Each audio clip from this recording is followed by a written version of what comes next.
Welcome to Target online classes. നമ്മുടെ രണ്ടാമത്തെ topic എന്ന് പറയുന്നത് സ്കോപ്പ് ഓഫ് ഫിസിക്സ് ആണ്.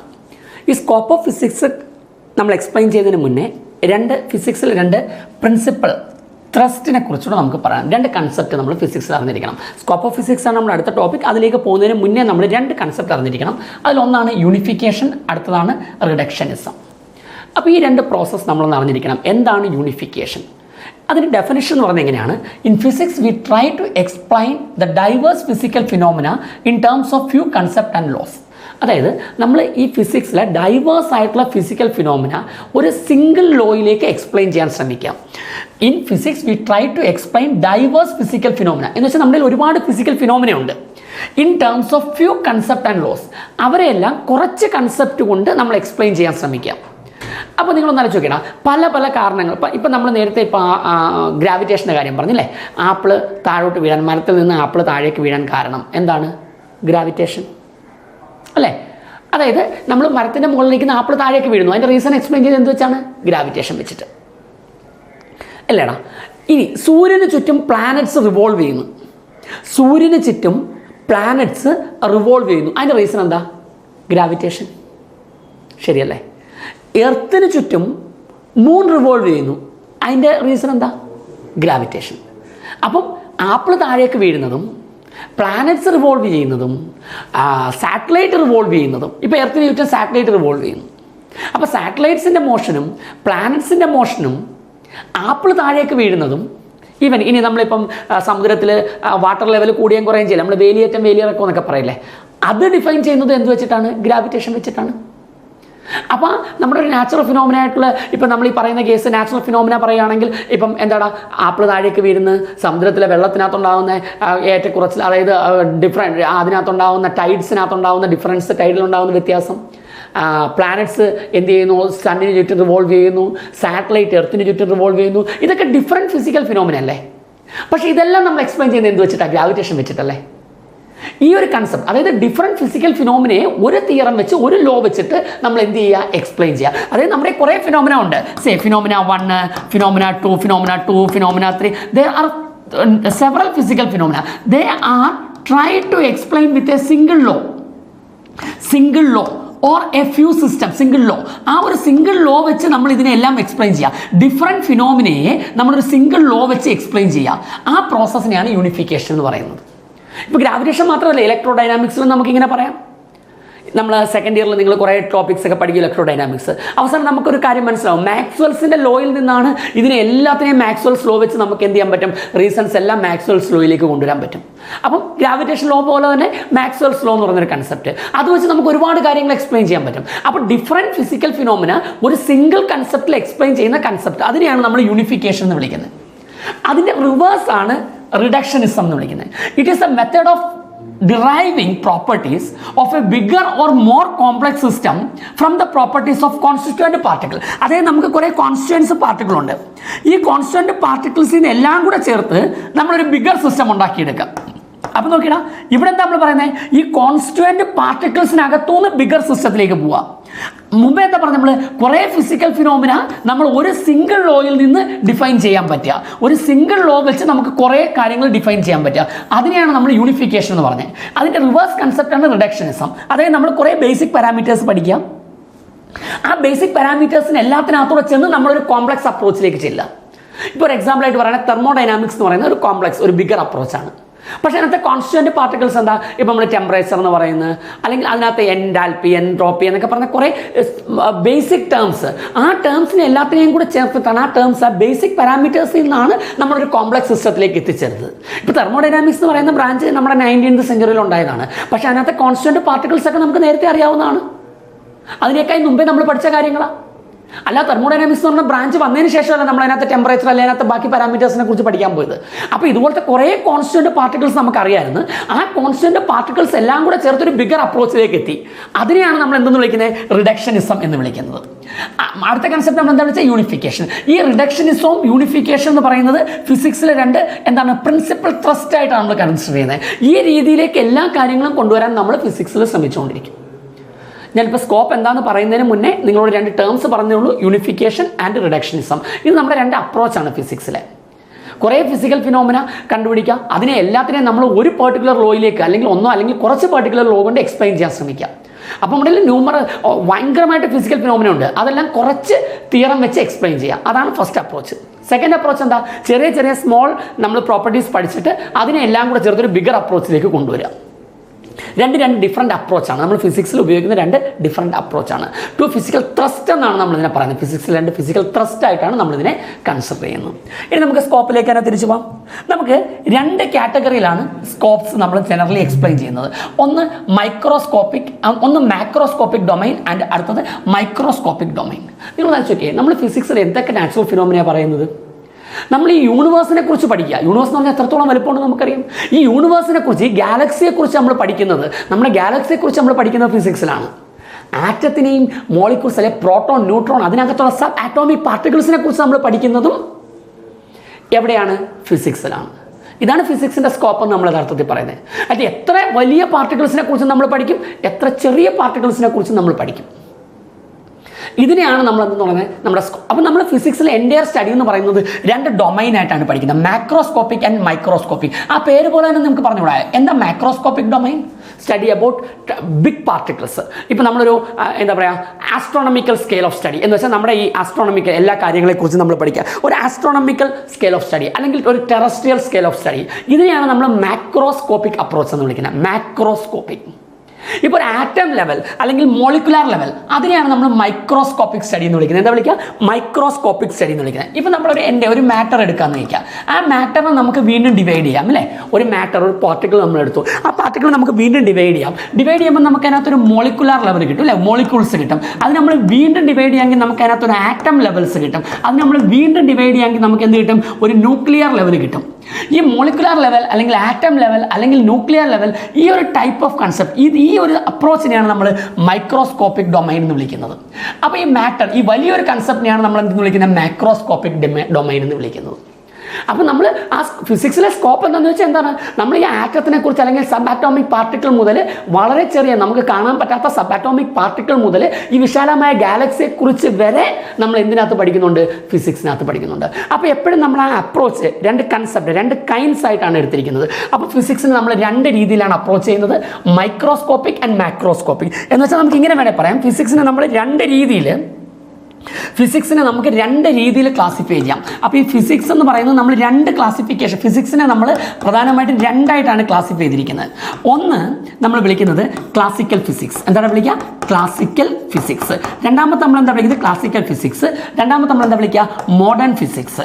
Modern physics or it is called quantum physics. Modern physics or quantum physics.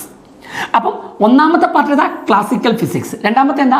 Modern physics or quantum physics. അപ്പോൾ ഫിസിക്സിനെ basically രണ്ടായിട്ടാണ് classify ചെയ്തിരിക്കുന്നത്, classical physics and quantum physics. ക്വാണ്ടം ഫിസിക്സിൻ്റെ വേറൊരു പേരാണ് മോഡേൺ ഫിസിക്സ്. ഈ ക്ലാസിക്കൽ ഫിസിക്സ് എന്ന് പറയുന്നത് എന്ത് ടൈപ്പ് സ്റ്റഡിയാണ്? ഒരു മാക്രോസ്കോപ്പിക് സ്റ്റഡിയാണ്. മാക്രോസ്കോപ്പിക് സ്റ്റഡിയാണ് ക്ലാസിക്കൽ ഫിസിക്സ്. അതേസമയം മൈക്രോസ്കോപ്പിക് സ്റ്റഡിയാണ് മോഡേൺ ഫിസിക്സ്. അപ്പോൾ മോഡേൺ ഫിസിക്സ് എന്ന് പറയുന്ന ഒരു മൈക്രോസ്കോപ്പിക് സ്റ്റഡിയാണ്, ക്ലാസിക്കൽ ഫിസിക്സ് എന്ന് പറയുന്ന ഒരു മാക്രോസ്കോപ്പിക് സ്റ്റഡിയാണ്. ഈ ക്ലാസിക്കൽ ഫിസിക്സിനെ വീണ്ടും പല ബ്രാഞ്ചായിട്ട് തിരിച്ചിരിപ്പുണ്ട്. ഈ ക്ലാസിക്കൽ ഫിസിക്സിനകത്ത് വരുന്ന ഏറ്റവും പ്രധാനപ്പെട്ട ബ്രാഞ്ചാണ് മെക്കാനിക്സ് എന്ന് പറയുന്നത്. എന്താണ് മെക്കാനിക്സ്? ഇപ്പോൾ ഞാൻ ഓൾറെഡി നിങ്ങളോട് പറഞ്ഞു ഫസ്റ്റ് ഇയറിലെ ചാപ്റ്റേഴ്സ് എല്ലാം കൂടെ. അന്നേരം ഞാൻ പറഞ്ഞില്ലേ ഫിസിക്സിലെ ഏറ്റവും കൂടുതൽ കാര്യങ്ങൾ എക്സ്പ്ലെയിൻ ചെയ്യുന്ന ഒരു ബ്രാഞ്ചാണ് മെക്കാനിക്സ് എന്ന് പറയുന്നത്. വളരെ എക്സ്പ്ലെയിൻ ആയിട്ടുള്ള നമ്മൾ പഠിക്കുന്ന ഒരു ബ്രാഞ്ചാണ് എന്തെന്ന് പറയുന്നത്? മെക്കാനിക്സ് എന്ന് പറയുന്നത്. നിങ്ങൾ ആദ്യത്തെ ഒരു 8 ചാപ്റ്ററോളം, അതായത് ആദ്യത്തെ 2 ചാപ്റ്റർ മാറ്റി ബാക്കി 8 ചാപ്റ്ററോളം ഇതിനകത്ത് വരുമെന്ന് പറഞ്ഞു, മെക്കാനിക്സിനകത്ത് വരുന്നു. അടുത്ത ഒരു കാറ്റഗറിയാണ് ഇതിനകത്ത് വരുന്ന അടുത്തൊരു ബ്രാഞ്ചാണ് ഇലക്ട്രോ ഡൈനാമിക്സ്. എന്താ ഇലക്ട്രോ ഡൈനാമിക്സ് എന്ന് പറയുന്നത്? നിങ്ങൾ സെക്കൻഡ് ഇയറിൽ, ഇപ്പോൾ ഫസ്റ്റ് ഇയറിൽ നമ്മൾ ഏറ്റവും ഇമ്പോർട്ടൻസ് കൊടുക്കുന്നത് മെക്കാനിക്സിനല്ലേ, അതുപോലെ സെക്കൻഡ് ഇയറിൽ നിങ്ങൾ ഏറ്റവും കൂടുതൽ പഠിക്കുന്ന ചാപ്റ്റേഴ്സ്, അതായത് കുറേ ചാപ്റ്റേഴ്സ് ഉണ്ട്. ഞാൻ പേര് ഇപ്പോൾ പറയാം. Electrostatics, current electricity, moving charges, magnetism and matter, electro magnetic, അങ്ങനെ കുറേ കാര്യങ്ങൾ, ഇലക്ട്രോ മാഗ്നറ്റിക് വേവ്സ്, കുറേ കാര്യങ്ങൾ നിങ്ങൾ പഠിക്കുന്നുണ്ട്. ഇതെല്ലാം ഏത് കാറ്റഗറി വരും? തെർമോഡൈനാമിക്സ് എന്ന് പറയുന്ന കാറ്റഗറി വരും. തെർമോഡൈനാമിക്സ്. അടുത്ത ഒരു കാറ്റഗറിയാണ് ഒപ്റ്റിക്സ്. അടുത്തൊരു ബ്രാഞ്ചാണ് ഒപ്റ്റിക്സ്. ഇതൊക്കെ ഫിസിക്സിലെ ഡിഫറെൻറ്റ് ബ്രാഞ്ചാണ്. ഈ ബ്രാഞ്ചിലെ ഏത് കാറ്റഗറി വരും? ക്ലാസിക്കൽ ഫിസിക്സിനകത്ത് വരും. Mechanics is A branch of physics, electrodynamics is another branch of physics, optics is another branch of physics. Then next one thermodynamics. Thermodynamics. ഇതും ഡൈനാമിക്സ്, ഇതും ഫിസിക്സിലെ ഒരു ബ്രാഞ്ചാണ്. തെർമോഡൈനാമിക്സ് എന്ന് പറയുന്നതും ഫിസിക്സിലെ ഒരു ബ്രാഞ്ചാണ്. അപ്പോൾ ഇവരെല്ലാവരും ക്ലാസിക്കൽ ഫിസിക്സിൻ്റെ അണ്ടറിൽ വരും. ക്ലാസിക്കൽ ഫിസിക്സിൻ്റെ അണ്ടറിൽ വരും. അടുത്ത എന്താണ്? ഇതെല്ലാം അപ്പോൾ എന്താണ്? ഒരു മാക്രോസ്കോപ്പിക് അപ്രോച്ചാണ്. അപ്പോൾ മോഡേൺ ഫിസിക്സിൽ എന്താ വരുന്നത്? ആറ്റം, ന്യൂക്ലിയർ, അതൊരു ബ്രാഞ്ചാണ്. അപ്പോൾ 2 ബ്രാഞ്ചാണ് ഫിസിക്സിലുള്ളത്, ക്ലാസിക്കൽ ഫിസിക്സും മോഡേൺ ഫിസിക്സും. ഇത് രണ്ടും ഈ 2 വർഷമായിട്ട് നിങ്ങൾ പഠിക്കും. ഫസ്റ്റ് ഇയറിൽ നിങ്ങൾ മോഡേൺ ഫിസിക്സ് പഠിക്കുന്നില്ല, സെക്കൻഡ് ഇയറിൽ അവസാനമാണ് നിങ്ങൾ മോഡേൺ ഫിസിക്സ് പഠിക്കുന്നത്. ഫസ്റ്റ് ഇയറിൽ നിങ്ങൾ ഇതിനകത്ത് മെയിനായിട്ട് പഠിക്കുന്ന ക്ലാസിക്കൽ ഫിസിക്സ് മാത്രമാണ് പഠിക്കുന്നത്. അതിൽ മെക്കാനിക്സും വരും, തെർമോഡൈനാമിക്സും വരും. സെക്കൻഡ് ഇയറിൽ വരുമ്പോൾ നിങ്ങൾ ഇലക്ട്രോഡൈനാമിക്സും പഠിക്കും, ഓപ്റ്റിക്സും പഠിക്കും, അത് കൂടാതെ മോഡേൺ ഫിസിക്സും പഠിക്കും. ആ മോഡേൺ ഫിസിക്സ് എന്ന് പറയുന്നതാണ് നമ്മൾ ക്വാണ്ടം ഫിസിക്സ് എന്ന് പറയുന്നത്. അതിനകത്ത് ആറ്റം, ന്യൂക്ലിയർ അപ്രോച്ച്, അതാണ് നമ്മൾ പഠിക്കുന്നത്. അപ്പോൾ ഏകദേശം എന്തൊക്കെ ഫിസിക്സിനകത്ത് വരുമെന്ന് മനസ്സിലായല്ലോ. സ്കോപ്പ് ഓഫ് ഫിസിക്സ് എന്ന് പറയുന്നത് എന്താണെന്നൊരു ഐഡിയ കിട്ടിയല്ലോ. അപ്പോൾ സിംപ്ലി നമുക്ക് പറയാമെങ്കിൽ നമുക്കിങ്ങനെ പറയാം, scope of physics is truly vast, വളരെ വിശാലമാണ് അല്ലേ. It covers the tremendous range of magnitude of physical quantities like length, mass, time. നമ്മുടെ ഏറ്റവും ഫണ്ടമെന്റൽ ക്വാണ്ടിറ്റീസ് ആയിട്ട് നമ്മൾ പറയുന്നത് ആരൊക്കെയാണ്? Length, mass, time. ഇതിനകത്ത് ലെങ്ത് എടുത്താലും മാസ് എടുത്താലും ടൈം എടുത്താലും വൈഡ് റേഞ്ചിലാണ് നമ്മൾ അനലൈസ് ചെയ്യുന്നത്.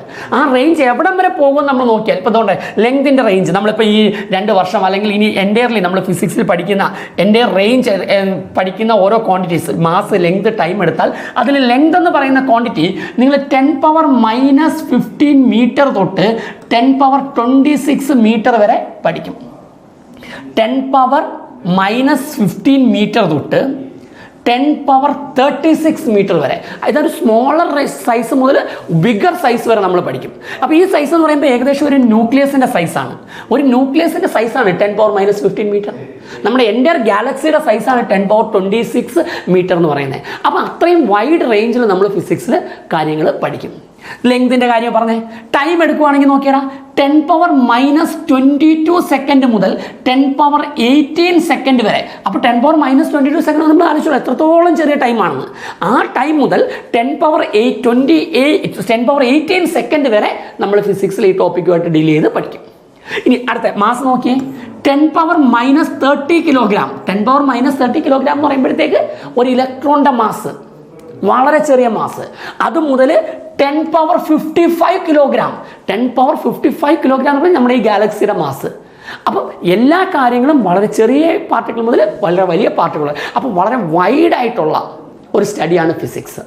അപ്പോൾ അതിനകത്ത് ഏതൊക്കെ അപ്രോച്ച് ഉണ്ട്? മൈക്രോസ്കോപ്പിക് അപ്രോച്ചും മാക്രോസ്. നമുക്ക് 2 പ്രധാനപ്പെട്ട അപ്രോച്ചസ് ആണുള്ളത്, മൈക്രോസ്കോപ്പിക് അപ്രോച്ചും മാക്രോസ്കോപ്പിക്. ആ വലിയ അല്ലെങ്കിൽ ഒരു ടെറസ്ട്രിയൽ അല്ലെങ്കിൽ ഒരു ആസ്ട്രോണമിക്കൽ സ്റ്റഡി, അതിനെയാണ് മാക്രോസ്കോപ്പിക് എന്ന് പറയുന്നത്. ആറ്റം, ന്യൂക്ലിയർ, ആ ലെവലുള്ള സ്റ്റഡീനെയാണ് നമ്മൾ മൈക്രോസ്കോപ്പിക് ഡൊമൈൻ എന്ന് പറയുന്നത്. എനിവേ നമുക്ക് 2 ടൈപ്പ് ഡൊമൈനാണുള്ളത്. ഫിസിക്സ്, സ്കോപ്പ് ഓഫ് ഫിസിക്സിൽ 2 രീതിയിലാണ് നമ്മൾ ഫിസിക്സിനെ അപ്രോച്ച് ചെയ്യുന്നത്. ഒന്ന് മാക്രോസ്കോപ്പിക് ഡൊമൈനും അടുത്തത് മൈക്രോസ്കോപ്പിക് ഡൊമൈനും. ഏകദേശം അത്രയും കാര്യങ്ങൾ പിടികിട്ടിയല്ലോ. ഇപ്പോൾ നമ്മൾ സ്കോപ്പ് ഓഫ് ഫിസിക്സ് പഠിച്ചു. എന്തായാലും നമ്മുടെ title scope and excitement of physics എന്നായിരുന്നു അല്ലേ. ഇപ്പോൾ നമ്മൾ സ്കോപ്പ് ഓഫ് ഫിസിക്സ് എന്താണെന്ന് നോക്കി. അടുത്ത് നമുക്ക് എന്താ അറിയണ്ടേ? Excitement of physics. നമുക്കിതിനകത്ത് 3 കാര്യങ്ങൾ. എന്തൊക്കെയാണ് എക്സൈറ്റ്മെൻറ്റ് ഓഫ് ഫിസിക്സ്? ഒന്ന്, ക്യാരിങ് ഔട്ട് ഇൻട്രസ്റ്റിംഗ് എക്സ്പെരിമെൻറ്റ്സ്. നമുക്ക് ഫിസിക്സിനകത്ത് എക്സൈറ്റ്മെൻറ്റ് എന്തൊക്കെയാണ്? ഒന്ന്, ഇൻട്രസ്റ്റിംഗ് ആയിട്ടുള്ള കുറേ എക്സ്പെരിമെൻറ്റ്സ് ചെയ്യാം. എക്സ്പെരിമെൻറ്റ് ചെയ്യാൻ ഇഷ്ടമുള്ളവർക്ക് അതൊരു എക്സൈറ്റ്മെൻ്റ് ആയിട്ട് തോന്നത്തുള്ളൂ, അല്ലാത്തവർക്ക് അതൊരു എക്സൈറ്റ്മെൻ്റ് ആയിട്ട് തോന്നത്തില്ല. അപ്പോൾ ഫിസിക്സിൻ്റെ എക്സൈറ്റ്മെൻറ്റ് എന്തൊക്കെയാണെന്ന് വെച്ചാൽ, ഫസ്റ്റ് എക്സൈറ്റ്മെൻറ്റ് എന്ന് പറയുന്നത് we can carry out interesting experiment. Second exciting parameter is called discovering secrets of nature. നേച്ചറിൻ്റെ സീക്രട്സ് പഠിക്കാം. നേച്ചറിനകത്ത് നമുക്ക് അറിയാൻ വയ്യാത്ത പല കാര്യങ്ങളെക്കുറിച്ച്. ഇപ്പം നമ്മൾ ആദ്യം എന്തായിരുന്നു, നമുക്ക് ഭൂമിയെക്കുറിച്ച് മാത്രമേ അറിയാവുള്ളായിരുന്നു. പിന്നെ നമ്മൾ സോളാർ സിസ്റ്റത്തെക്കുറിച്ച് പഠിച്ചു. അതെന്താണ്? നമ്മുടെ ആ നേച്ചറിൻ്റെ ഒരു സീക്രട്ടാണ് സോളാർ സിസ്റ്റം എന്ന് പറഞ്ഞത്. പിന്നെ നമ്മൾ അതിനപ്പുറത്തുള്ള ഗാലക്സിയെക്കുറിച്ച് പഠിച്ചു, ബ്ലാക്ക് ഹോൾസിനെ കുറിച്ച് പഠിച്ചു, കോമറ്റ്സിനെ കുറിച്ച് പഠിച്ചു. അപ്പോൾ ഇതൊക്കെ നമ്മൾ എവിടെയാണ് പഠിക്കുന്നത്? ഫിസിക്സിനകത്താണ് പഠിക്കുന്നത്. അപ്പോൾ വളരെ നമുക്ക് എന്താണ് അവിടെ സംഭവിക്കുന്നത്, അതിനകത്തുള്ള പ്രശ്നങ്ങൾ എന്തൊക്കെയാണ്, നമുക്കറിയാൻ വയ്യാത്ത നമ്മൾ പ്രകൃതി രഹസ്യമായി വെച്ചിരുന്ന പല കാര്യങ്ങളെക്കുറിച്ച് നമ്മൾ പഠിച്ചു അല്ലേ. നമ്മൾ സയൻസിനോട്ട് ഡിഫൈൻ ചെയ്തതെല്ലാം നമുക്കറിയാൻ മേലാത്ത ഓരോ കാര്യങ്ങൾ. ഇപ്പം നമുക്ക് ഒരു മാറ്റർ അതിനകത്ത് എന്തുണ്ടെന്ന് നമുക്കറിയില്ലായിരുന്നു. പിന്നെ നമ്മൾ അതിനെ പഠിച്ച് അതിനെ ഡിവൈഡ് ചെയ്ത് നമ്മൾ ആറ്റമാണ് ഏറ്റവും ബേസിക് പാരാമീറ്റർ എന്ന് പറഞ്ഞു. പിന്നെ നമ്മൾ ആറ്റത്തെയും ഡിവൈഡ് ചെയ്തു, അതിനകത്ത് പാരാമീറ്റേഴ്സ് ഉണ്ടെന്ന് പറഞ്ഞു. അപ്പോൾ എല്ലാത്തിനെക്കുറിച്ചും അതിനകത്തുള്ള സ്ട്രക്ചേഴ്സ് എന്താണ്, അതിൻ്റെ രഹസ്യങ്ങളെക്കുറിച്ച് നമ്മൾ പഠിച്ചുകൊണ്ടേയിരിക്കുക. അതാണ് നമ്മൾ പറയുന്ന discovering of secrets of nature. നമുക്കറിയാൻ മേലാത്ത പല കാര്യങ്ങളെക്കുറിച്ച്, പല ഫിനോമിനയെക്കുറിച്ച് നമ്മൾ പഠിച്ചുകൊണ്ടിരിക്കുക. അത് ഫിസിക്സിൽ ഒരു എക്സൈറ്റ്മെൻ്റ് ആണ്. അപ്പോൾ ഇൻട്രസ്റ്റിംഗ് ആയിട്ടുള്ള എക്സ്പെരിമെൻറ്റ്സ് നടത്തുക, that's first one. carrying out interesting experiments. That's the excitement of physics. Second one is discovering the secrets of nature. What about third one? Applying the law of physics to practical purpose. നമ്മൾ practical പർപ്പസിന് വേണ്ടി നമ്മൾ പഠിച്ച law ഉപയോഗിക്കുക. നമ്മൾ പഠിച്ച law വെച്ച് ഒരു പ്രാക്ടിക്കൽ ആപ്ലിക്കേഷൻസ് ഉണ്ടാക്കിയെടുക്കണം. ഇപ്പോൾ നമ്മൾ ഫിസിക്സ് ഒരു ലോ പഠിച്ചു, ആ ലോയിൽ നിന്ന് ഒരു പ്രാക്ടിക്കൽ ആപ്ലിക്കേഷനിലേക്ക് നമ്മൾ മുന്നോട്ട് പോകാം. ഇപ്പോൾ EMI, ഇലക്ട്രോ മാഗ്നറ്റിക് ഇൻഡക്ഷൻ, ഇത് ഫിസിക്സിലെ ഒരു ലോയാണ്. ഫാരഡേ ഡിറൈവ് ചെയ്തൊരു ലോയാണ്. ആദ്യം ഈ ലോ ഡിറൈവ് ചെയ്തപ്പം എന്തിനാണ് ഈ ലോ ഡിറൈവ് ചെയ്തത് എന്നുള്ള ക്വസ്റ്റ്യൻ ആയിരുന്നു നമ്മുടെ മുന്നിലുണ്ടായിരുന്നു. പക്ഷെ പിന്നീട് നമ്മൾ ഇന്ന് കാണുന്ന വിപ്ലവകരമായ എല്ലാ ചേഞ്ചസും വേൾഡിൽ ഉണ്ടാക്കിയെടുത്തത് ഈ ലോയിൽ നിന്നാണ്. നമ്മൾ ജനറേറ്റർ കണ്ടുപിടിച്ചു, ഇലക്ട്രിക് ജനറേറ്റർ കണ്ടുപിടിച്ചപ്പോഴാണല്ലോ കറണ്ട് ഉണ്ടാക്കിയതും കറണ്ട് കൊണ്ടുള്ള ബാക്കിയുള്ള എല്ലാ എക്യുപ്മെൻസിനെ കുറിച്ച് നിങ്ങൾ ചിന്തിച്ച് നോക്ക്. ഇന്ന് നമുക്ക് കറണ്ട് ഇല്ലാത്തൊരവസ്ഥയിലേക്ക്, അല്ലെങ്കിൽ നമ്മുടെ കയ്യിലിരിക്കുന്ന നമ്മളെ എന്ത് ടെക്നോളജി ഉണ്ടോ ആ ടെക്നോളജിയുടെ എല്ലാം തുടക്കം എവിടെ നിന്നായിരുന്നു? കറണ്ടിൽ നിന്നാണെങ്കിൽ അത് എവിടെയാണ് തുടങ്ങിയത്? ജനറേറ്ററിൽ നിന്ന്. അതേപോലെ മോട്ടർ, നമ്മൾ ഇൻഡസ്ട്രിയൽ റവല്യൂഷൻ എന്നൊക്കെ പറയില്ലേ, അത് കംപ്ലീറ്റ് നമുക്ക് എവിടെ നിന്നാണ് കിട്ടിയത്? ആ മോട്ടറിനെ കുറിച്ചുള്ള. അപ്പോൾ ഇതിൻ്റെ ഈ ജനറേറ്റർ ആയാലും മോട്ടർ ആയാലും രണ്ട് പ്രാക്ടിക്കൽ എക്യുപ്മെൻറ്റ്സ് കണ്ടുപിടിച്ചത് എവിടെ നിന്നാണ്? ഈ EMI എന്ന് പറയുന്ന ഒരു ഫിസിക്സിലെ ലോയിൽ നിന്നാണ്.